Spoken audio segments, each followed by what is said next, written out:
Assalamualaikum warahmatullahi wabarakatuh. Berjumpa lagi dengan Pak Mun. Dari video kali ini kita akan membahas lagi terkait dengan aplikasi Dapodik 2025.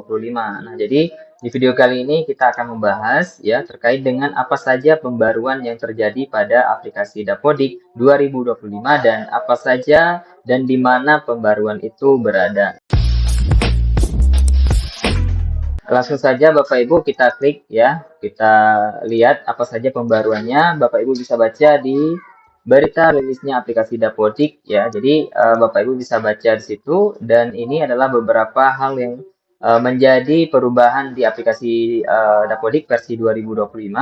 Yang pertama itu adalah penambahan proses bisnis dalam pelaksanaan implementasi kurikulum Merdeka. Dapat dilakukan bertahap atau serentak. Nah, jadi Bapak Ibu, ini ada terkait dengan penambahan proses bisnisnya ya di pelaksanaan implementasi kurikulum Merdeka. Itu ada di bagian rombelnya nanti ya Bapak Ibu ya. Bapak Ibu cek di bagian rombelnya. Nah, sebelum itu Bapak Ibu pastikan di sini itu sudah kurikulum Merdeka. Kalaupun Bapak Ibu sudah mendaftar kurikulum Merdeka dan di rombel ini Bapak Ibu akan menemui yang namanya nanti ya ada menu aksi. Nah, jadi bagi yang baru mendaftar kurikulum Merdeka, itu tidak ada yang namanya menu aksi ini karena dia itu belum menerapkan yang namanya kurikulum Merdeka ya tahun sebelumnya. Jadi dia harus membuat rombel yang baru dengan jenis kurikulum Merdeka ya. Misalkan ya dia klik, kemudian dia pilih kelasnya, kemudian jenjangnya berapa, kelas berapa, misalkan kurikulumnya kurikulum apa. Ya, di sini ada yang ini. Jadi Bapak Ibu silahkan nanti ya baca lagi petunjuk buku petunjuknya ya. Nah, kemudian penambahan atribut jabatan GTK di menu GTK. Nah, jadi ada beberapa pembaruan ya penambahan atribut jabatan GTK di penugasan GTK ya. Nah, Bapak Ibu kita download dulu buku panduannya. Jadi Bapak Ibu nanti bisa ke SID Pak Mun Dapodik 2025 ya. Jadi di sini saya sudah bawa membuat downloadnya ya. Bapak Ibu bisa mudah untuk mendownloadnya. Dan di sini sudah kita download buku panduannya, Bapak Ibu bisa baca ya. Nah, kita bahas satu persatu terkait dengan ini ya. Dan ini dia ya terkait dengan pembaruan proses bisnisnya yang ada di 2025 terkait dengan kurikulum ya Bapak Ibu. Nah, satuan PAUD dan kesetaraan dapat menerapkan kurikulum Merdeka secara serentak dan kemudian SD, SMA, SMK dan sebagainya ya Bapak Ibu bisa baca sekilas. Di sini seperti yang sudah saya jelaskan ya, jadi bisa memilih kurikulum di sini ya. Jadi kalau memang tidak ada menu menu naik kelas ya, ini memang tidak dapat dilakukan ya Bapak Ibu. Nah, ini dia ya, tidak dapat menaikkan kelas, melainkan membuat rombel ulang seperti yang sudah saya contohkan tadi ya.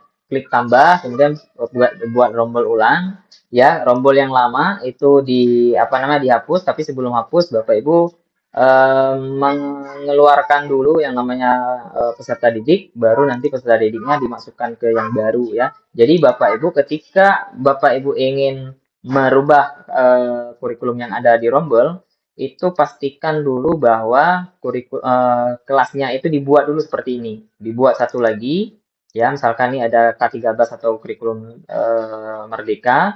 Kemudian nanti baru setelah itu Bapak Ibu mengeluarkan rombel dari yang kelas yang lama, ya. Mengeluarkan dari kelas yang lama, baru nanti Bapak Ibu masukkan rombelnya kemari, ya. Nah, jadi seperti itu. Jadi di sini sudah dibuat di buku petunjuknya kalau Bapak Ibu itu harus membuat rombel ulang. Nah, ini dia membuat rombel ulang, ya. Nah, jadi ada proses bisnis pelaksana kurikulum Merdeka di versi 2025 mengalami perubahan bagi satuan pendidikan yang menerapkan IKM ya. Jadi yang baru-baru aja yaitu yang kelas 1 ya untuk SD, kelas 4, kemudian kelas 7 ya, kemudian kelas 10 hanya muncul pilihan kurikulum Merdeka ya. Dan namun pada kelas 2 dan kelas 3 ya untuk SD dan kelas 5 dan kelas 6 untuk SD dan kelas 9 ya dan kelas 10 akan muncul dua pilihan antara kurikulum 2013 dan 2000. Nah, jadi Jangan bingung nantinya Bapak Ibu ya. Jadi ini berlaku bagi yang, nah ini dia. Berlaku bagi yang baru menginput di 2025. Nah, ini dia ketentuan-ketentuannya ya. Nah, dari ketentuan satu nanti Bapak Ibu baca sendiri aja ya, karena ini bakal lama nantinya ya. Nah, ini hanya untuk yang baru aja ya. Nah, ini dia tidak terdapat kesalahan dalam input data. Ya, dengan hapus rombel, pastikan tidak ada dampak pada ketikkan. Nah, jadi bagi Bapak Ibu nanti kalau sudah memang apa ya, sesudah penarikan data info GTK, pastikan jangan lagi menghapus. Jadi kalau bisa dari sekarang ya Bapak Ibu tentukan, karena menghapus rombel itu berdampak pada guru tersebut nantinya ya. Oke, itu terkait dengan pembaruan pertama. Kemudian kita lanjut lagi ke pembaruan yang kedua. Nah, ini pembaruan kedua, penambahan atribut jabatan GTK di penugasan GTK. Nah, jadi kita lihat lagi terkait dengan pembaruan itu. Ini hanya ada di menu adminnya dinas. Nah, jadi jabatan GTK disesuaikan dengan kompetensi yang dimiliki oleh GTK tersebut. Jadi pembagiannya itu ada tiga ya Bapak Ibu, ada tiga kategori ya. Nah, jadi langsung saja kita lihat di menu adminnya dinas. Nah, ini kita sudah login ya Bapak Ibu, dan kemudian kita akan melihat ya, kita contohkan satu data guru ya, misalkan dari sekolah apa gitu ya. Dan kemudian kita lihat data gurunya ya. Nah, jadi di sini ada menu penugasan ya. Penugasan ini kalau di Dapodik di bagian gurunya ya Bapak Ibu, di bagian GTK-nya. Nah, ini dia menunya itu misalkan ini gurunya ya. Nah, kemudian kita klik penugasan. Nah, ini kan terkunci ya.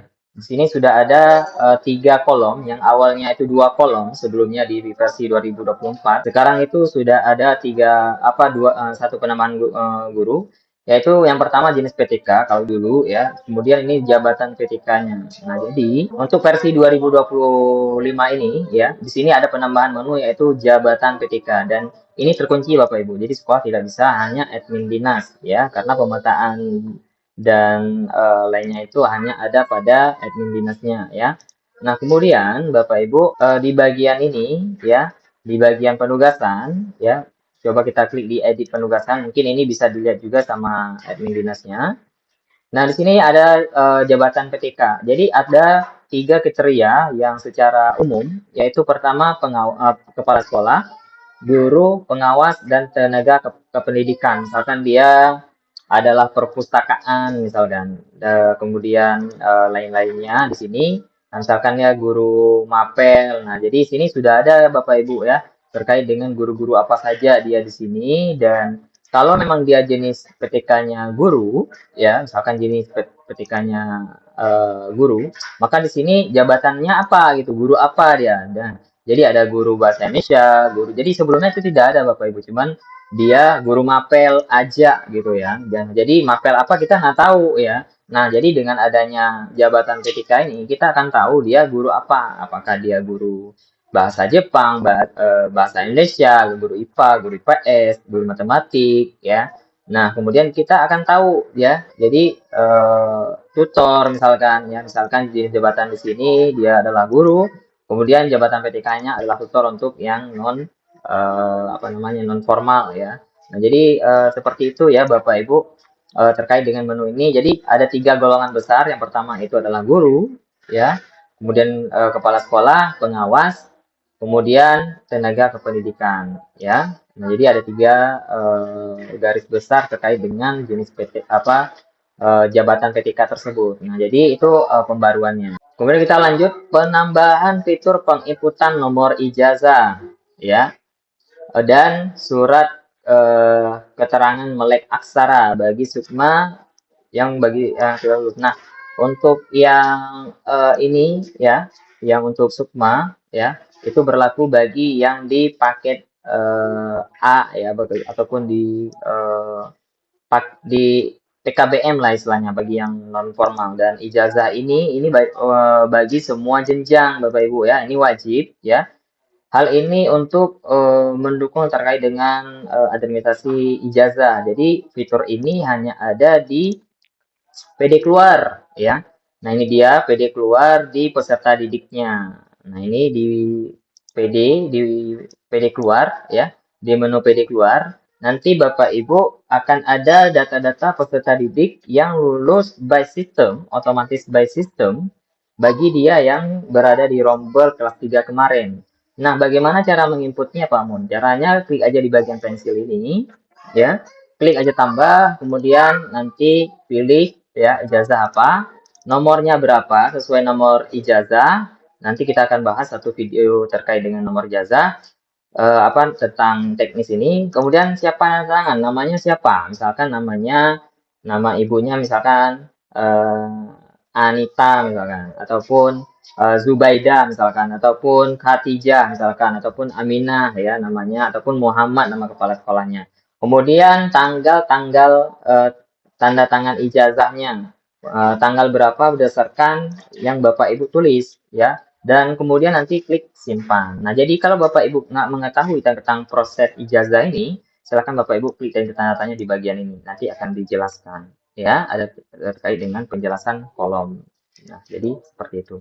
Oke, kita balik lagi ke dalam pembaruan aplikasi Dapodik. Kemudian ada perubahan oh ya ini penambahan validasi usia jenjang kesetaraan dan SKB. Nah, jadi bagi kesetaraan itu ada terkait dengan validasi umur peserta didik yang ada di PKBM dan SKB. Nah, jadi itu tidak boleh lagi lebih dari ketentuan yang berlaku ya Bapak Ibu. Nah, jadi terkait dengan penambahan validasi ini ya ini itu terkait dengan batasan-batasan usia, misalkan paket A minimal berapa, maksimalnya berapa, ya paket B dan sebagainya. Nah, jadi terkait dengan itu. Kemudian perubahan instrumen pendidikan anti korupsi. Nah, jadi pendidikan anti korupsi ini ya itu ada perubahan instrumen ataupun pertanyaan lah bahasa lainnya. Itu ada di bagian ini Bapak Ibu. Nah, di sini kemarin itu ada ditanya beberapa, sekarang itu cuma dua ya Bapak Ibu. Apa?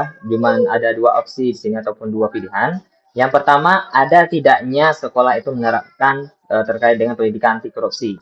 Kalau Bapak Ibu masih bingung, Bapak Ibu bisa klik di bagian tanda tanya ini. Itu akan keluar yang namanya penjelasan terkait dengan apa itu pendidikan anti korupsi dan bagaimana terkait dengan penerapannya di sekolah ya. Nah, kemudian kalau Bapak Ibu itu pernah untuk memupuk siswa itu dalam. Nah, kalau Bapak Ibu itu pernah membentuk karakter dan budaya di sekolah itu untuk anti korupsi, seperti misalkan mandiri, tanggung jawab, berani, ada kantin jujur dan sebagainya, ya. Kalau maupun ada penerapan anti korupsi, ya silahkan di DCP. Ya. Kemudian diterapkan melalui apa misalkan? Apakah itu berbasis kelas, artinya di dalam kelas, ya. Ini sudah dijelaskan terkait dengan penjelasan ini. Kemudian apakah ada berbasis budaya? Nah, ini dia penjelasannya. Jadi Bapak Ibu tinggal klik aja di bagian tanda tanya ini. Kemudian apakah berbasis masyarakat? Ya tinggal dipilih aja ya Bapak Ibu. Dan kemudian klik simpan. Udah selesai ya. Dan seperti itu Bapak Ibu. Apakah bisa diubah? Kalau bisa, ya bisa diubah, bisa dibuat tidak, ya bisa dibuat iya, ya. Kalau iya di mana diterapkan? Apakah di dalam kelas, ya. Nah, jadi seperti itu. Ini ada beberapa perbaikan ya di aplikasi 2025. Yang pertama penonaktifan fitur salin di GTK. Nah ini fitur salin ini dulu itu ada di bagian guru ya Bapak Ibu di menu guru di sini di bawah. Di bawah sini begitu kita klik data salin penugasan itu akan muncul guru. Nah untuk sekarang itu tidak ada lagi ya. Artinya dihilangkan karena sebenarnya nggak ada fungsi juga. Toh penugasan guru ataupun itu ada di dinasnya ya. Nah, kemudian kita balik lagi ke ini penonaktifan fitur kenaikan kelas di rombel belajar di satuan pendidikan yang menerapkan kurikulum merdeka di 24 dan 25. Artinya Bapak Ibu tidak bisa klik naikkan kelas. Nah, di bagian rombel tadi ya, kita sudah bahas tadi. Nah, jadi di rombel ini tidak ada menu aksi kenaikan kelas. Karena apa? Karena dia baru menaikkan ataupun dia baru menerapkan kurikulum merdeka. Sehingga kelas yang kemarin itu, ya, kelas yang kemarin itu tidak bisa menerapkan kurikulum merdeka. Karena kalau dinaikkan, dia kadang-kadang belum siap, ya, karena dia ataupun siswa itu belum siap karena tadi bunyi tadi itu kurikulum merdeka bisa diterapkan setengah ataupun serentak ya. Nah, jadi full atau serentak dan bisa memilih ya. Jadi dengan ketentuan yang sudah tadi, makanya Bapak Ibu baca lagi petunjuk bukunya ya. Perbaikan, kemudian perbaikan format NIK yang ada di peserta didik, di formulir peserta didik dan GTK. Nah, jadi ada perbaikan NIK-nya untuk di bagian peserta didiknya ya terkait dengan kolom nick-nya. Nah, jadi Bapak Ibu nanti mungkin ya Bapak Ibu sadar atau enggak kemarin mungkin di bagian nick-nya siswa ya itu terkadang kemarin ada kayak spasi gitu ya di bagian spasi itu sehingga kita ketika nginput itu agak susah bingung sekolahnya ataupun operatornya ketika dibilang itu tidak valid nomor NIK-nya ketika diinput ya karena ada spasi yang berlebihan tadi ya. Dan kemudian perbaikan profil guru di menu GTK. Nah, jadi ini ada perbaikan profil guru di menu GTK ya. Nah, ini Bapak Ibu bisa klik nanti di bagian profil guru ya. Ini sudah ada perbaikan-perbaikannya ya. Nah, jadi ada beberapa yang diperbaiki terkait dengan di kolom-kolom ini ya. Dan kemudian kita lanjut lagi validasi jumlah jam per rombel. Nah, jadi Bapak Ibu untuk mengetahui berapa jam per rombel, Bapak Ibu bisa baca di Permendikbud nomor 47 tahun 2023 ya. Nah, ini dia itu per rombelnya berapa, kalau yang PAUD-nya berapa, kalau yang SD-nya berapa, kalau yang SMP-nya berapa, dan kalau yang paket ABC itu berapa. Jadi Bapak Ibu bisa lihat di sini terkait dengan ketentuan maksimal di rombel itu harus berapa ya. Kemudian validasi jumlah jam maksimal di PKL itu berapa di jenjang SMK. Validasi usia peserta didik berkebutuhan khusus. Nah, kalau berkebutuhan khusus itu umurnya berapa? Karena selama ini kita semuanya siswa itu masuk ya dengan ketentuan siswa yang awalnya itu berapa. Dan kemudian penonaktifan isian riwayat jabatan pendidik. Nah, ini sudah tidak lagi, artinya dinonaktifkan. Jadi Bapak Ibu, nanti di menu GTK itu tidak ada lagi menu-menu itu. Misalkan ini, di menu ini, misalkan klik ubah. Nah, nanti di sini tidak ada lagi menu yang namanya apa tadi? Riwayat jabatan pendidik, tenaga kependidikan, riwayat jabatan fungsional. Karena kalau guru sudah memang fungsional ya Bapak Ibu. Dan kemudian kalau kompetensi ya. Nah, jadi itu tidak ada lagi di menu apa namanya dapodiknya itu tidak ada lagi ya Bapak Ibu. Kemudian penyesuaian referensi mata pelajaran jenjang SD sesuai dengan Permendikbud nomor 6. Jadi Permendikbud nomor 12 ini ya, ini ada terkait dengan penyesuaian referensi ya Bapak Ibu. Jadi Dapodik itu menyesuaikan dengan permen yang ada. Nah, misalkan ini ya jumlah-jumlah jam yang ada di sekolah ya Bapak Ibu bisa baca sendiri ya nanti di Permendikbud ini berapa jam kalau asumsinya 36 minggu ya itu asumsinya 35 menit dan sini Bapak Ibu bisa baca lagi kelas 2 berapa untuk SD-nya kemudian kelas 1 berapa sampai dengan kelas 6 ya.